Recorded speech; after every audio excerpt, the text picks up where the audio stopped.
Saan sa galing akin. po yung perang 23 million? May binenta po ako na galing po sa mother ko when she died, Mr. Chair. Ano pong property yon, Madam GM? Yung pong 5 sets na jewelry niya po na napundar niya for 15 years. Okay, kasama po ba sa SALN to, itong pinasok nyo rito? No, Mr. Chair, kasi po, Information of everybody, for the information of GM Garma, yung asawa po ng first cousin mo na si Miss Emmy Ubales na asawa ni anong rango niya? Corporal na first cousin mo, si Corporal Jun Ubales is the secretariat head ng STL Core Group during your time. Mr. Chair, can I... Wait, GM. Meron po ba kayong kasi hindi ko natanong to kanina. I missed it no. Doon po sa PSS SLI, sa Public Safety Savings and Loan Association, meron po ba kayong 23 million na cash deposit doon noong 2020 and 2021? Yes, Mr. Chair, may deposit po ako. 23 million na naka-deposit sa'yo doon? Yes, Mr. Chair. Or more than that? No, Mr. Chair, kasi meron na akong dati So saan ang galing yung pera? na dinedeposit ko na nakadeduct po. Saan sa galing akin. po yung perang 23 million? May binenta po ako na galing po sa mother ko when she died, Mr. Chair. Ano pong property yon, Madam GM? Yung pong 5 sets na jewelry niya po na napundar niya for 15 years. Okay, kasama po ba sa SALN to, itong pinasok nyo rito? No, Mr. Chair, kasi po gratuitous, it was only turned over to me nung later part na lang po. Nakakagulat naman po, no? 2020 saka 2021 yung pinasok tong 23 million. At, 3 million ka po. Si Chairman Akop, 3 million lang daw yung kanyang Public Safety Savings and Loan Association. Kayo po, Colonel, 23 million. Hindi po kayo nagugulat sa pinasok niyong pera? Sige, Chairman. Is that your capital contribution for Peace Life? Mr. Chair, it was kasi later lang. Hindi nga, Yes po, sagutin yes. mo ako. Yes, Mr. Chair. May limit yung, wala bang limit yung capital contribution for Peace Life, just like AFS Life? Can I explain, Mr. Chair? Tinatanong nga kita eh. Yes, Mr. Chair. During that time, parang inopen kasi. So, sabi ko, okay, ilipat ko na lang yung pera. Better, kasi tumutubo po. Hindi ba, I do not know the members of Peace Life here. Ang pagbibigay ng capital contribution is for a member, 75,000 every 3 months. Pag hindi member, yung kamag-anak mo is mas maliit kaysa 75. Nagtataka ako, bakit ikaw umabot ng 23 million? Isang Hindi po. bigay yun? Hindi po isang bigay, Mr. Chair. And how many tranches did you contribute that to your capital contribution sa Peace Life? I did it twice and Twice? paglipat din That's, ng other. Mr. Chair, that's unbelievable. Kaya nga medyo nagtataka lang ako. Dalawang bigay yung 23 million doon sa PSS LAI noong 2020 saka 2021. So, hindi ba to 23 million ng 2020 saka 23 million ng 2021? Are you sure? Yes, hindi po ganun. Mr. So, Chair. total na to nung 2020 at ang 2021. Accumulate, yes po, total na po lahat. Total tong 23 million. So we will be asking General Managuelod as well, the president of the PSSL LAI, no, para makita po natin yung amount kung nagsasabi po kayo ng totoo. You remember nung August 18, 2024, when we started the investigation of the Davao Colony incident wherein Superintendent Padilla was here and nag-start na po yung mention about you and Commissioner Leonardo. Do you remember, meron ka bang bangko sa PS Bank sa Mandaluyong? Yes or no? Yes, Mr. Chair. Did you withdraw 15 million during that time? No, it's not 15 million, Mr. Chair. Magna withdraw mo? I 20? No, Mr. Chair, 10, Mr. Chair. 10 million Yes. ang winidraw mo. Okay. Where did you get that that amount of 10 million? Savings ko po yun. Savings din also. Yes po. Ang dami mo naman savings sa GM Garma. Meron ka ng savings sa PPSLI, may mga properties ka pa. At you remember your houses sa Cebu? You have 3 houses sa Cebu. No, Mr. Chair. Wala kang bahay doon?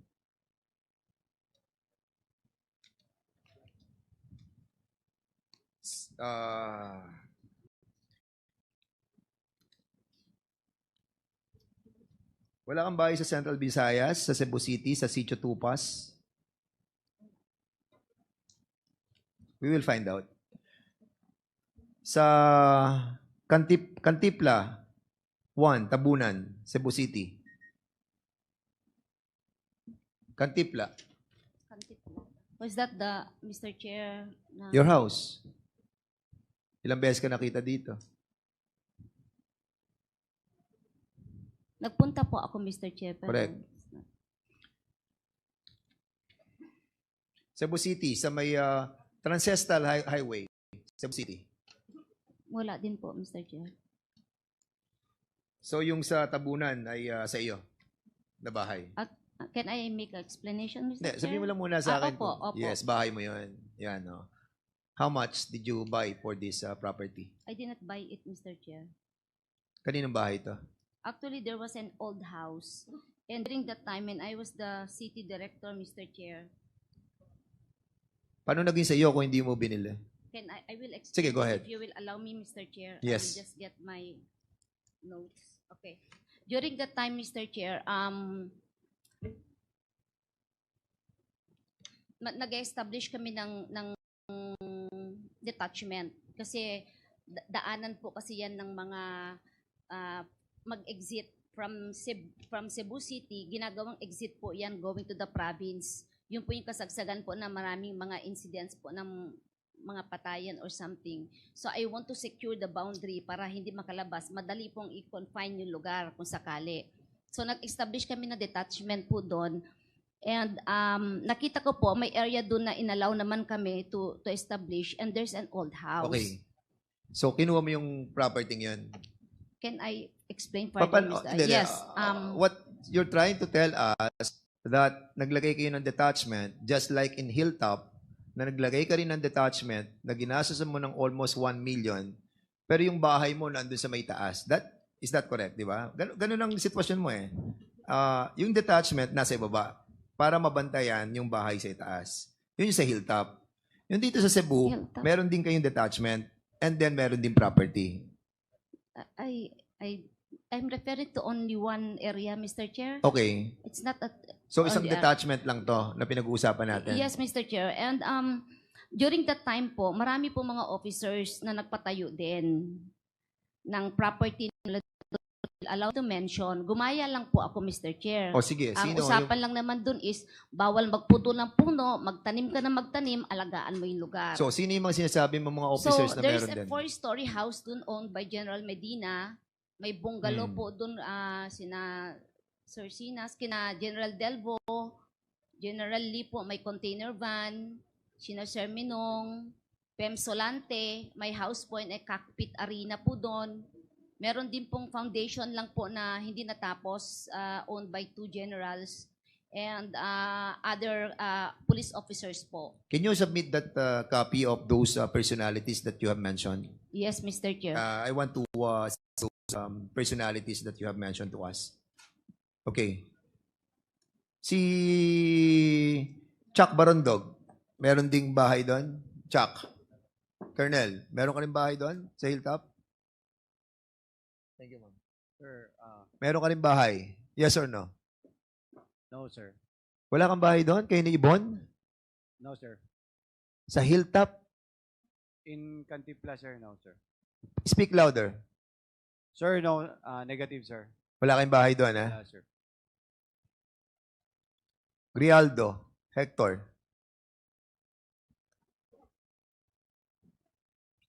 Asa si Hector Grialdo?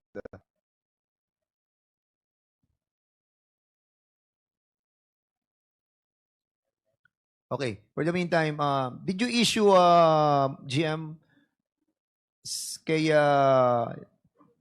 sa Mandawi City ng STL operation kay Piona Trading and Supply Corporation owned by Ibon Barondog, Mandawi City? Inissue mo ba siya ng authority to operate? Yes or no? Fiona po ang nanalo po sa Yes. bidding. Yes, Mr. Oo, Chair. kay Ibon. Nasa kasi- record naman po. Oo, nasa record talaga. Na-issue mo. Na asawa ni Kenrel Barondog. Si Ibon Barondog na siya ang first nominee ng STL party list. At siya rin ang presidente ng STL Foundation na binigyan mo ng 2 milyon out of the PCSO fund para sa Mandawi City. Di ba?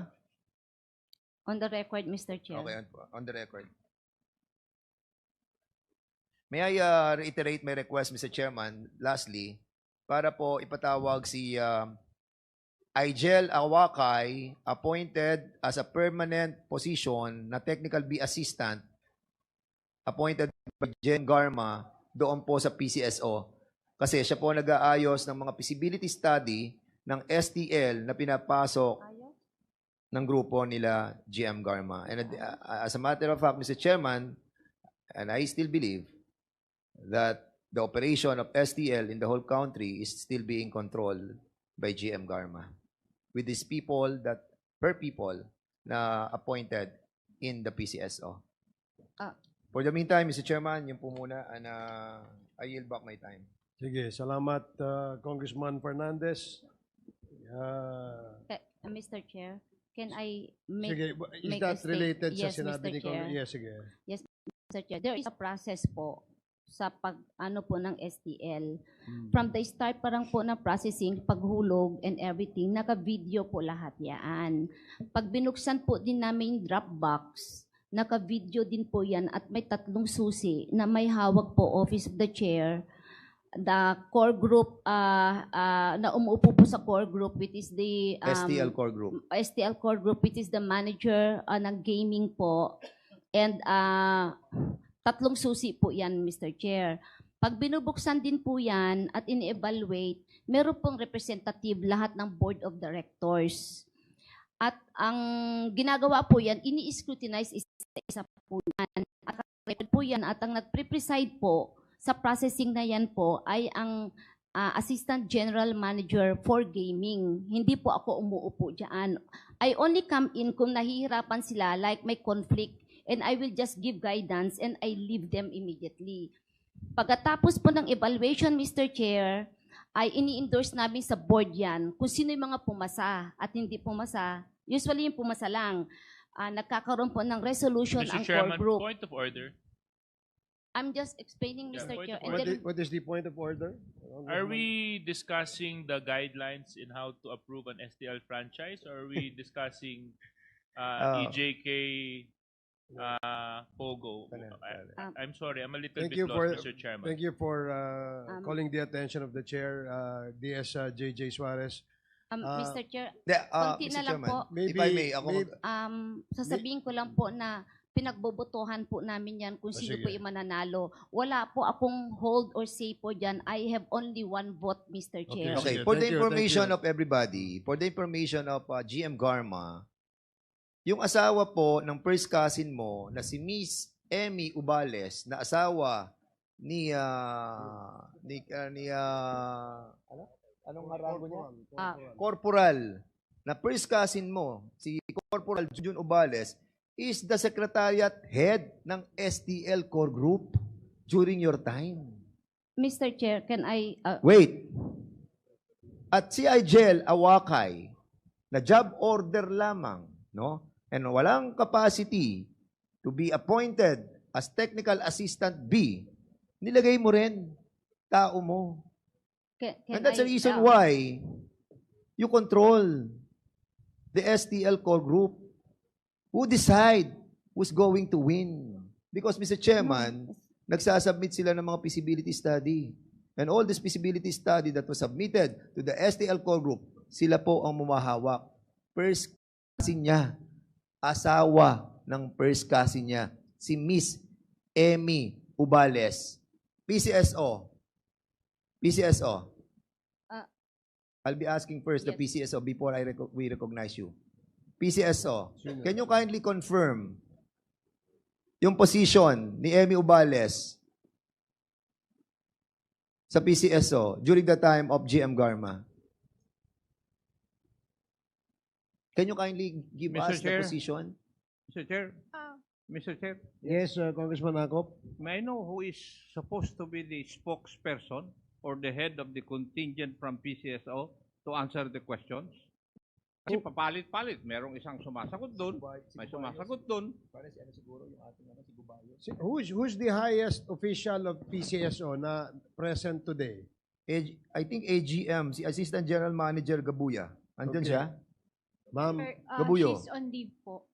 She's on leave. Yes po. Right now, andito po ang AGM Arnel Casas, AGM of Gaming, GPDMS. sige, can we ask AGM, AGM, where are you, AGM?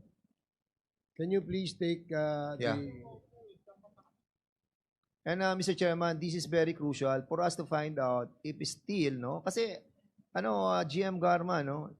Your 23 million from PSS Lai, your 10 million from PS Bank, your different properties that was established in this Quadcom, and the dollars that are being exchanged for the Philippine money for dollars with Bilela.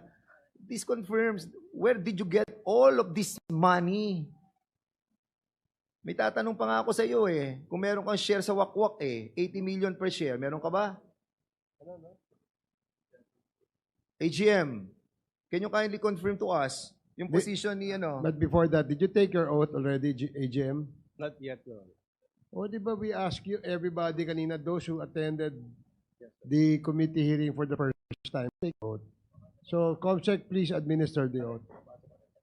Meron pa ba dyan? Meron pa ba dyan wala, hindi pa nag-oath? May I ask you to please take your oath?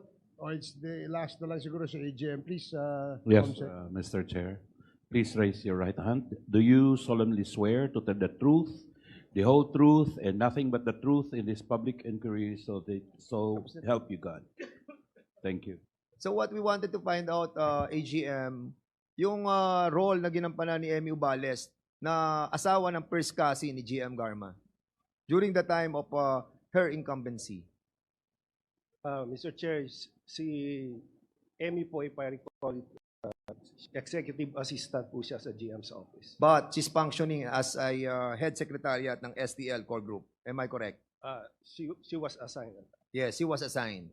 All right. So that's confirmed our manifestation kanina that she was put on the STL core group to control the assessment and the processing of all the documents with Agel Awakay, which become permanent in the PCSO. With that, Mr. Chairman, siguro we'll be asking AGM. AGM, please. Kasi we heard that still all the operation in the PCSO, the winning STL operators are still controlled by GM Garma. That's an allegation. But what we wanted to find out is how these winning operators won, no? During our time. Gusto namin malaman kung lahat, although we have already know the procedure, but what we wanted to find out at all those documents that were submitted sa inyo. Can you submit it to us, AGM? We will submit, Mr. Chair. And bring also Mr. Agel Awakay In the next hearing. in the next hearing. Thank you so much. Yes, Mr. Chair. Mr. Chairman, maraming salamat po. Thank you. Ay, and by the way, ako na. Thank you so much. Thank you. The last to interpolate on the issue of Pogo is Congressman Romy Akop, and then we will, EJK, and then we will transition to the deliberation of the issue of Pogo. Mr. Chair, I am also listed to interpolate. Yeah, I'm sorry. I'm really sorry, Congressman Castro. You may now have the floor. I'm sorry, Congressman Akop. Thank you, Mr. Chair. Kanina, Mr. Chair, nung nagkukwento, no, si Lieutenant Colonel Mendoza, para tayong nanonood ng telenovela. Parang napanood ko yung mga nangyayari, no, sa kapulisan, no? Parang siyempre si Barayuga, isa rin itong pulis, no, na-assign doon sa PCSO.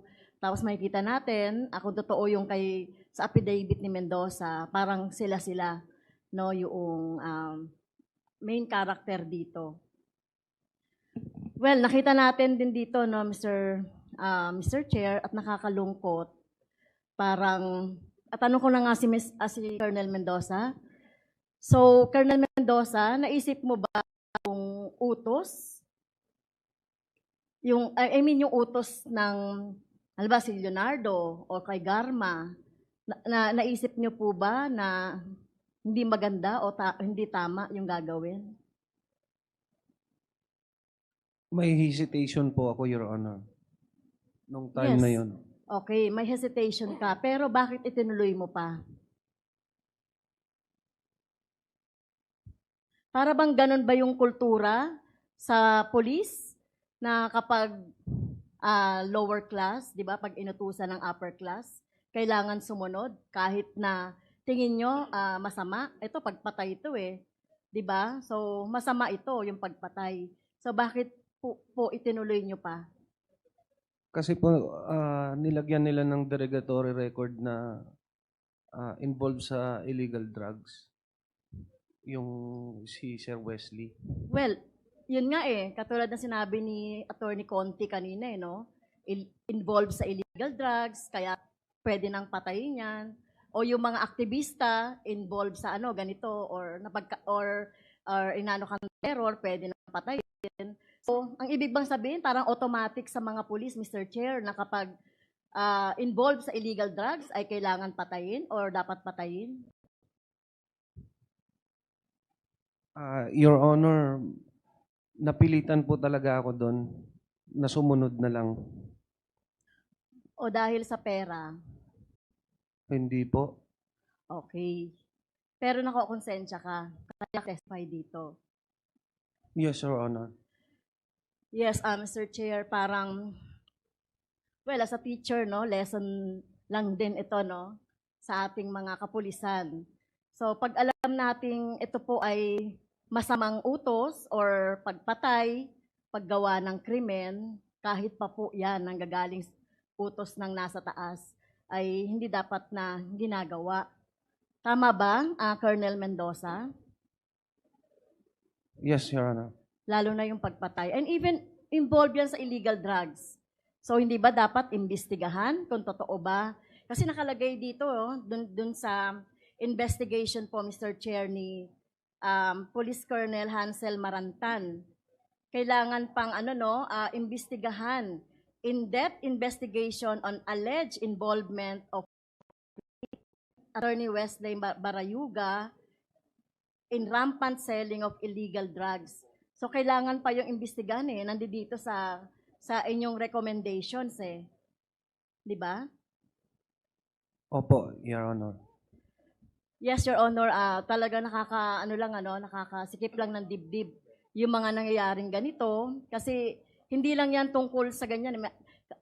Pwede rin po yan mangyayari. Alam nyo po, mag-i-eleksyon, nangyayari yung ganyan na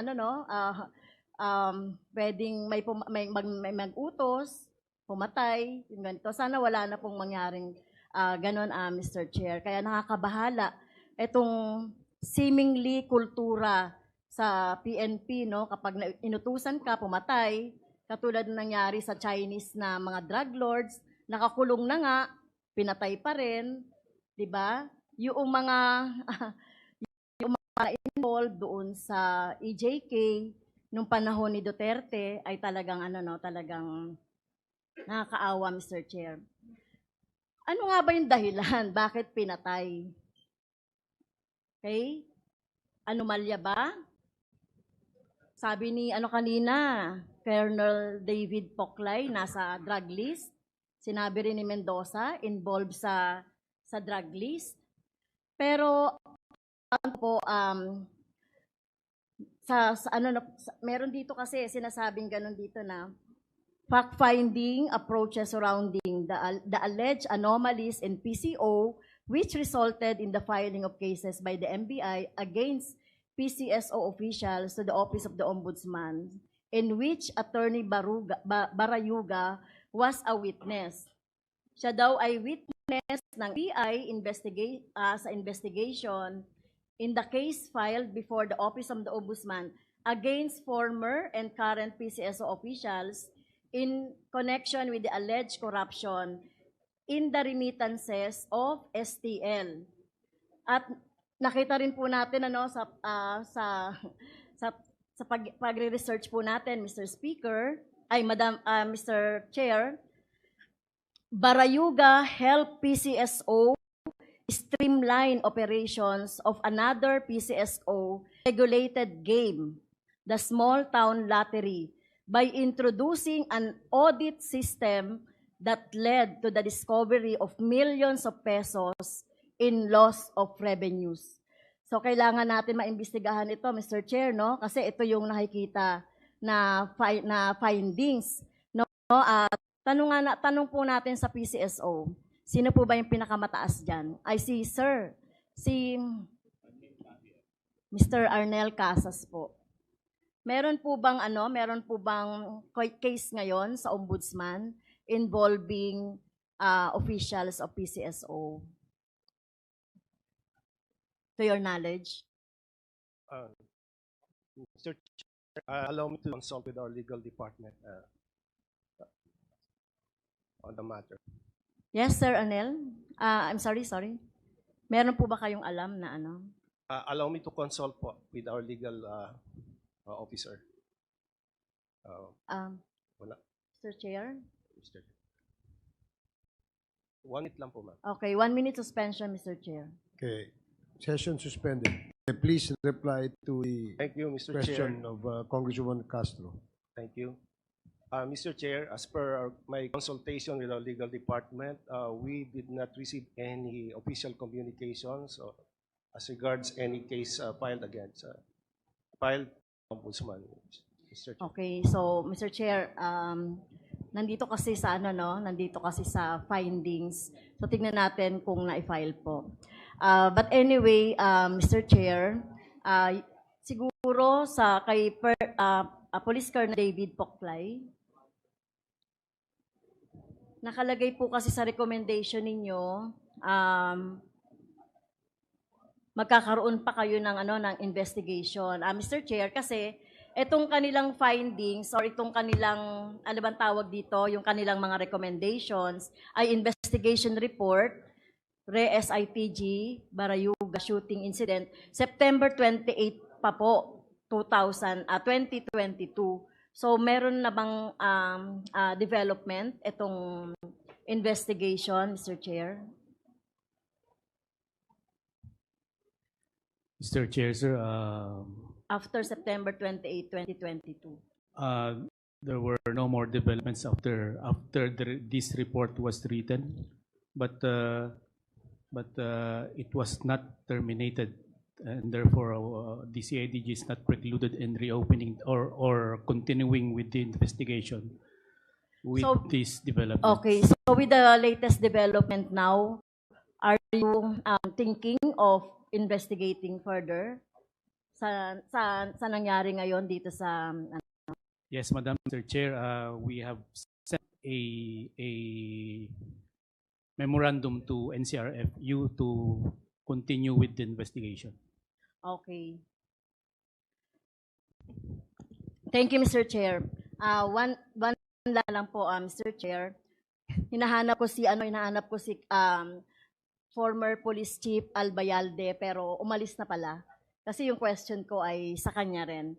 But anyway, may I ask Attorney Conti, the accredited lawyer of the ICC. Attorney, Mr. Chair, kay Attorney Conti, sino po ba yung di ba merong list ang Office of Prosecutor ng ICC na iimbestigahan din. Sino ba yung mga nasa list aside from former President Duterte?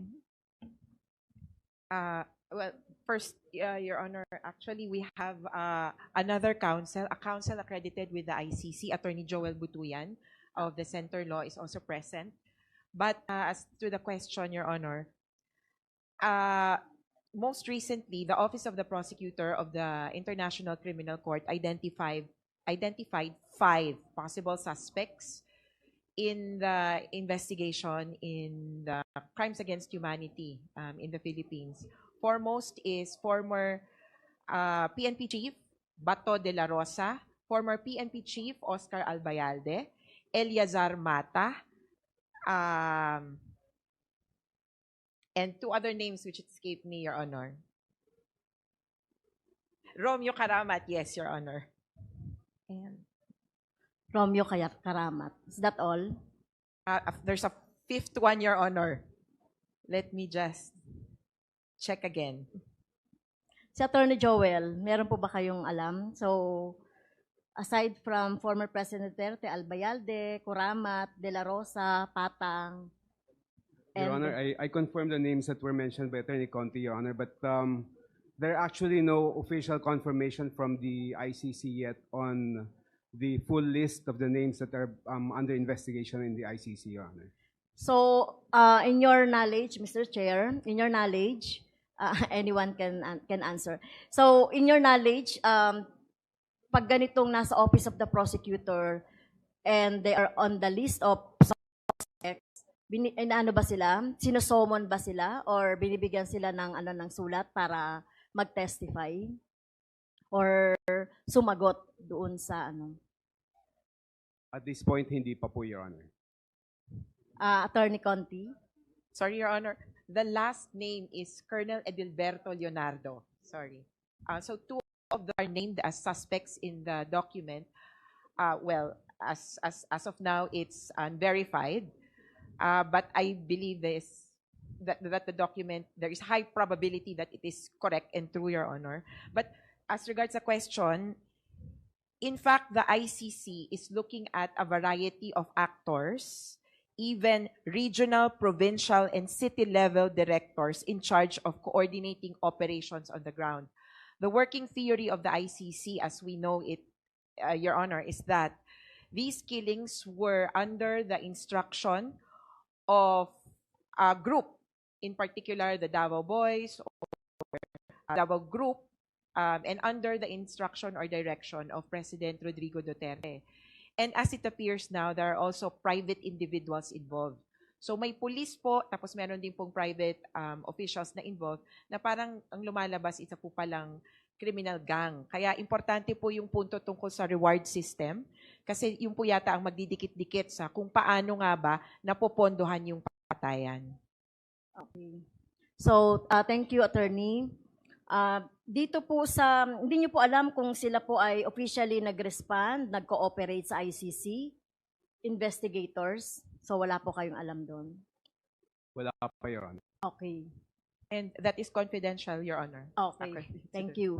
Kay Attorney Joel Butuyan, kasi di ba kayo po yung nag-imbestiga or kayo po yung tumulong kay isang witness natin, Mr. Chair, yung pong naalala natin, yung sa Payatas, may 5 yata na EJK, may isang nabuhay.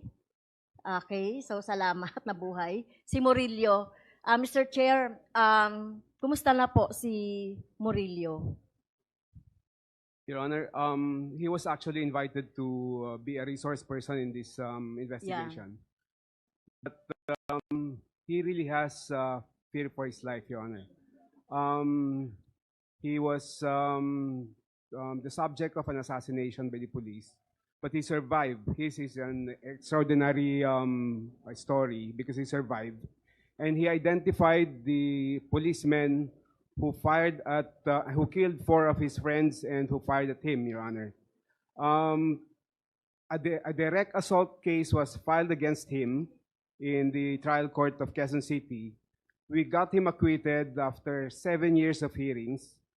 But in the multiple murder cases and frustrated murder case that we filed in the Office of the Ombudsman, it slept the sleep of the dead for 6 to 7 years. And then after we Murillo acquitted, the Office of the Ombudsman dismissed the cases that we filed against the policemen, Your Honor. So in July this year, we appealed to the Court of Appeals on the administrative case and then to the Supreme Court on the dismissal of the criminal cases, Your Honor.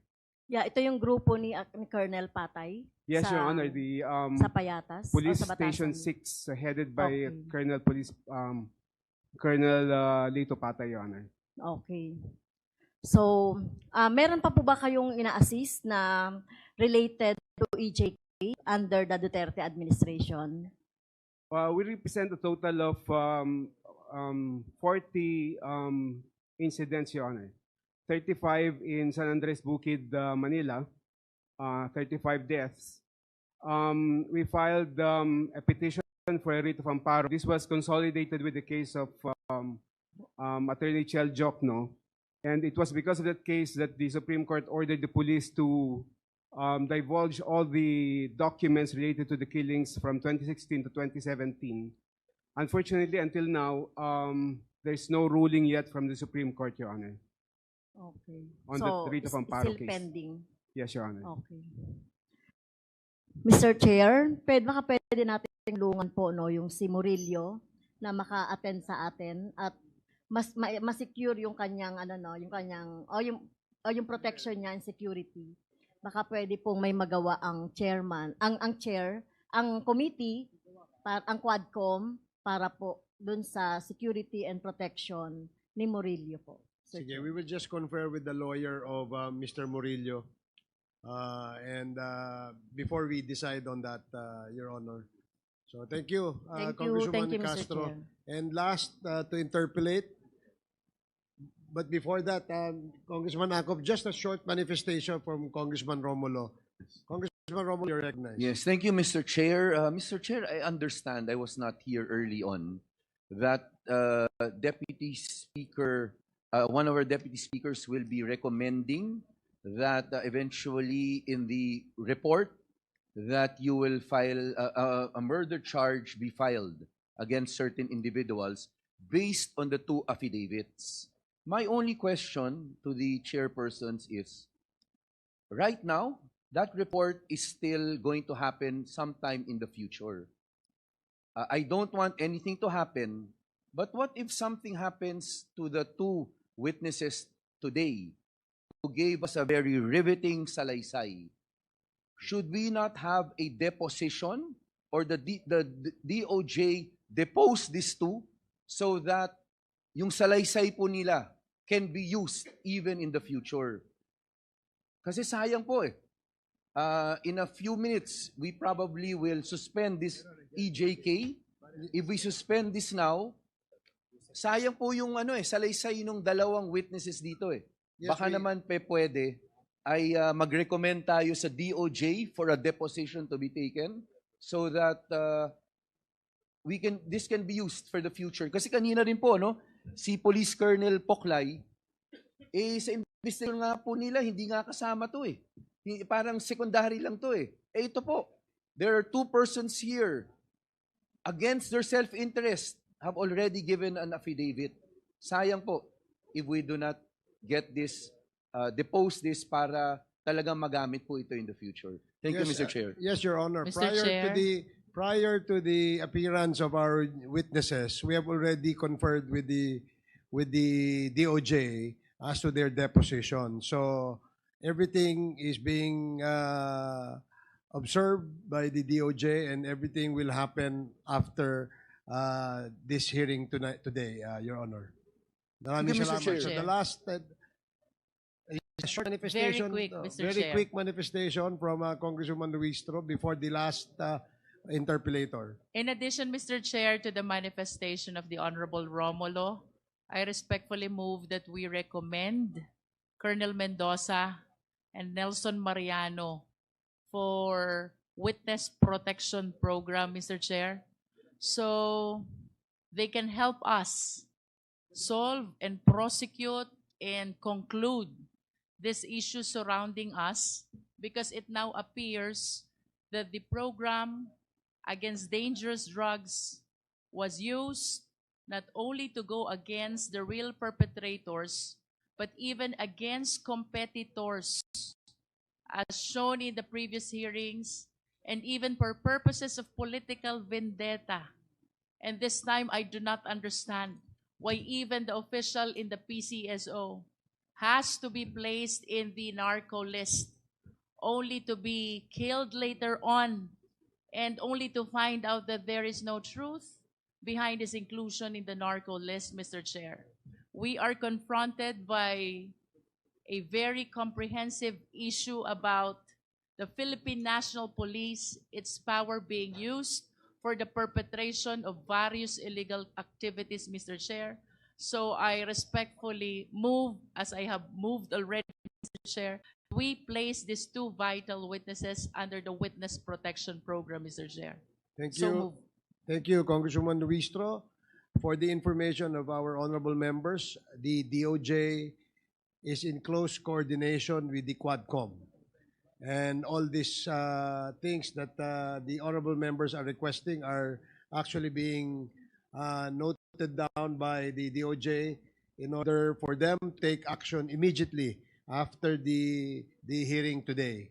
So thank you, Congresswoman Luistro. The last to interpolate on the issue of EJK is Congressman Romy Acop. Congressman Acop, you are recognized. Marami pong salamat, Mr. Chair. May I request that the former chairman of PCSO, General, sit beside General Acorda. General Pinili.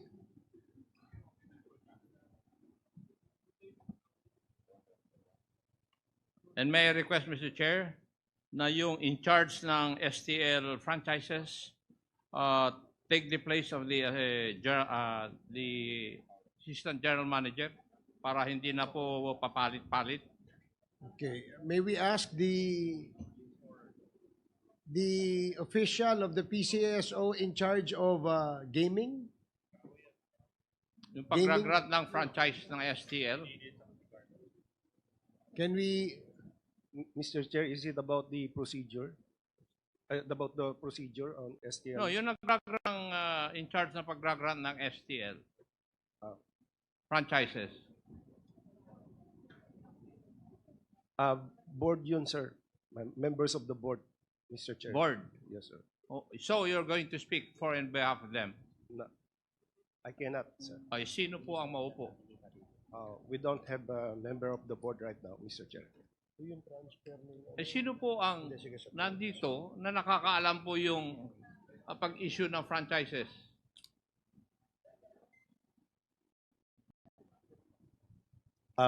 Mr. Chair, may we allow our legal officer? Yes, let's see. And may I know kung sino po yung taga-issue ng mga sasakyan ng PCSO?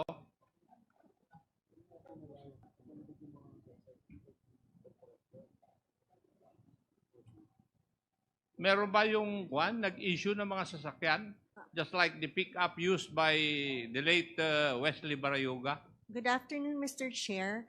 The office assigned to issue the service vehicles for PCSO officials and employees would be the General Services Department of PCSO. Sino nga? At present, the manager of the General Services Department is Ms. Agnes Ibera. Is she around? Yes, Your Honor. Yes, kung pwedeng maupo siya kasi kasama sa pagtatanong ko yung para mas mabilis. Nandyan siya?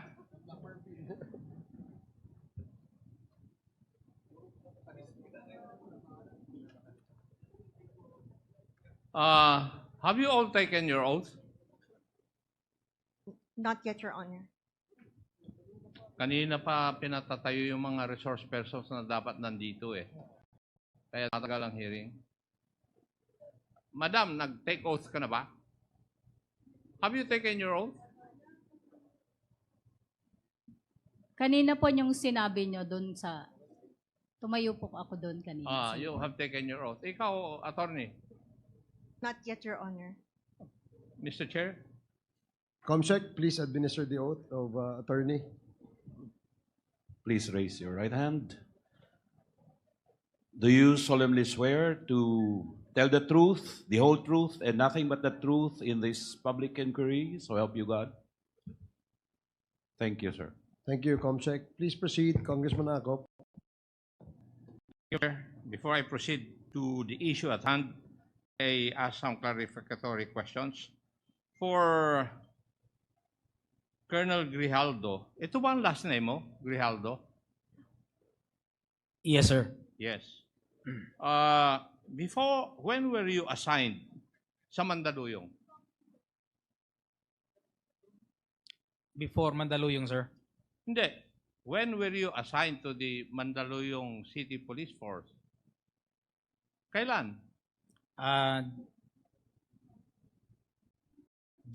July 1st, Your Honor.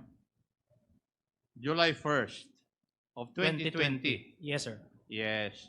And where was your former assignment? Saan ka nang galing? I was then the under the Chief Directorial Staff in National Capital Region, sir. Sa National Capital Region. Yes, yes, sir. Sigurado ka doon, hindi ka galing sa Davao. Sir, I came also to work with, I also assigned during my Relax junior ka lang. years. Mag-relax ka para masagot mo yung katanungan ko ng Yes, tama. sir. Yes, sir. I was assigned in Davao Region, sir. Before you were assigned sa NCR Command? Or galing ka sa Davao, diretsong Mandaluyong? No, sir. Na-assign din na ako, sir, sa Region 7, sir. Okay. Yes, sir. Sige, thank you. Colonel Barandog. Yes, Mr. Chair. Na-assign ka sa PCSO as part of the contingent ng CIDG noong 2020. Tama? Sir, I was assigned in PCSO, sir, as detailed, sir. As? Detailed, sir. Yes, I know. Yes. Yes. Not as a CIDG, sir, but coming from PRO 7, sir. PRO 7. So, Yes, sir. ang nag-request sa'yo na pumunta sa PCSO, ma-detail doon, ay si Colonel Garma. Tama? Yes, sir. Kasi magkasama kayo doon sa Region 7 eh. Yes, sir. Yes. Thank you. At ikaw yung opisyal na na-ambush na kasama mo yung asawa mo. Yes, sir. Kilala mo na kung sino umambush sa'yo o nagpa-ambush? I have several suspects, sir. At least, that's good enough kasi alam mo kung sinong iilagam mo.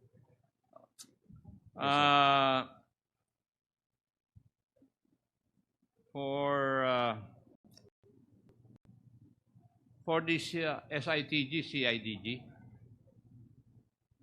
ano po yung mga motives na nakita niyo in your investigation report? In the report of the SITG, sir, the finding was to look into the previous assignment of General Barayuga. Hindi, gusto ko lang yung tatlo na para mabilis tayo, Iho. First is, sabi kanina niyo kay Honorable Castro, involvement sa drugs. Yes, sir. The recommendation was there was two recommendation: the involvement in illegal drugs and the fact find and the possible anomalies in PCSO, which resulted in the filing of cases by the NBI against PCSO officials. Now, may I know yung basis ng anomalies sa PCSO? Just like what anomalies? Your Honor, sir, I am not privy to that, sir. I will check with the records, sir, sa CIDG, sir. And according to your report, meron po kayong may final yung NBI na kaso against PCSO for corruption? Would that be correct? The description by the SITG's alleged anomalies in PCSO. Okay. Now, have you ever conducted a background investigation on the late Attorney Wesley Barayoga? Yes, sir. I think the investigators have conducted the background investigation on the person of General Barayoga, sir. And may I know what was the finding of that background investigation? In the discussion during case conferences, it was found out that General Barayoga has a modest lifestyle and actually doesn't have a vehicle used from home to his workplace, and accordingly he has this Toyota Innova, but it's being used by his son. And His normally daughter. he commutes from his home to In other his words, workplace. the late Wesley Barayoga is a simple man or was a simple man. Hindi, walang sasakyan. Yung sasakyan niyang Innova, ginagamit pa ng kanyang anak. Those were the findings of our investigators, sir. Even when he was assigned sa PCSO, simpleng-simple siya, wala siyang sasakyan. Ang ginagamit niya, public transportation. Tama? That was the findings, sir, of the Yes. investigators. Mr. Chair, ito pong issue na ito ay nagdala ng tension between the Lacans, yung graduate ng Philippine National Police Academy, at saka Cavaliers na graduate ng Philippine Military Academy. Kasi yung pinatay ay graduate ng Philippine Military Academy Class of 83 at yung alleged na nagplano ay members ng Lacan, Class 96, at ang ginamit ay Class 2006 where Colonel Mendoza belong. Right? Yes, Your Honor. Thank you. At ito ay hindi po connected sa war on drugs.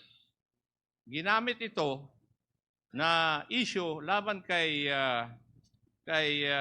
Attorney Wesley Barayoga for their selfish, yung kagaya ng sinasabi kanina ni Honorable Adjong, selfish or personal interest. Let me start. General Pinile, you were the one who recruited Attorney Barayoga. Tama po ba? Yes, Your Honor, Mr. Chair. Why? Because classmate mo siya. He was my classmate and a lawyer. Yes. And you know for a fact na may mga issues between Colonel Garma, the general manager, and your corporate board secretary. Tama po ba? I have personal knowledge, but I know that my classmate is very honorable man. He is not fan of issuing. I'm not asking whether the late Attorney Barayoga is an honorable man na established na kanina. Simpleng-simple lang yung tao. Wala ngang sasakyan pag pumapasok. And that is true. Alam mo yun, di ba? Classmate mo eh. Yes, Your Honor. Yes. Do not describe him already. Na-establish na yun. Fact na yun. What we're trying to establish is the motive why he was killed or he was murdered. Di ba? Yes, Your Honor. Yes. So you deny knowing the issues between your general manager, Colonel Garma, and your corporate board secretary? Hindi mo alam yun? Ikaw ang chairman? Can I explain, Your Honor? Last March of 2020, I was in Davao and we are doing board meeting online. And my board secretary, since he's the one collating all reports, is always in the office. So from March to July 30, I was not in the office. So I don't really know the issues, but I know that my board secretary is not issuing board certificates if all the board members have not signed. So maybe that's the reason why he was targeted. Kasi I know that granting of authority to operate is solely given to GM. So baka meron silang problema doon, and I don't have personal knowledge of their issues. Your Honor. You do not have personal knowledge. Yes, Your Honor. Pero alam mo na may mga hindi napipirmahan ng board na nire-request ni GM Garma na mangyari. Yes, Your Honor. Yes. Kasi your general manager wanted to increase the number of franchises ng STL at gustong ipasok yung perya ng bayan. I have inkling on that, Your Honor. Yes. You have an inkling? Mas Yes, sir. alam ko pa kaysa iyo na general manager ka. On the issue of peryahan ng bayan, because it's an illegal game. Yes. And may I know if during that time, after the death of Attorney Wesley Barayuga, you texted his wife?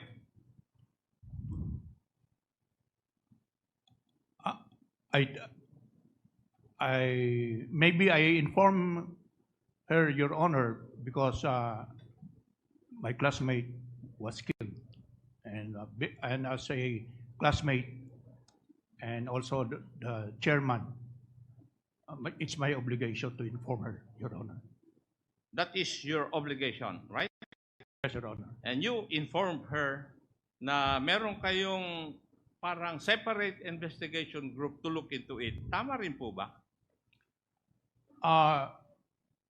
It's because, you know, Your Honor, I inform our class president on how to solve this problem. So in order to relieve the pain of the wife of my classmate, I inform her that we have a parallel investigation so that it will be facilitated. And also, Your Honor, the class and other concerned groups posted a 1 million bounty for those who can help facilitate the investigation. So I would like only to tell this, Your Honor, that during the wake, I was approached by the brother of my classmate. Sir, hindi sana ito maging statistics lang. Kaya we assured him, kasi yung brother ni late Wesley is also a general in the fire service, I think. Yes. Pero doon sa itinext mo kay Mrs. Pinili, and I have a copy of your text, you said something about the phrase privilege. I would like to read a part of it. Good morning, Mr. Sara. Hope you are doing fine and able to cope with the tragic loss of Wesley. My conversation with Yusek Q, siguro si Yusek Kinsa ito. Sino yung Yusek Q? Yusek Kitain, Your Honor. Kitain. And Senator BG. Sino po yung BG? Senator Bongo? Bongo, Your Honor.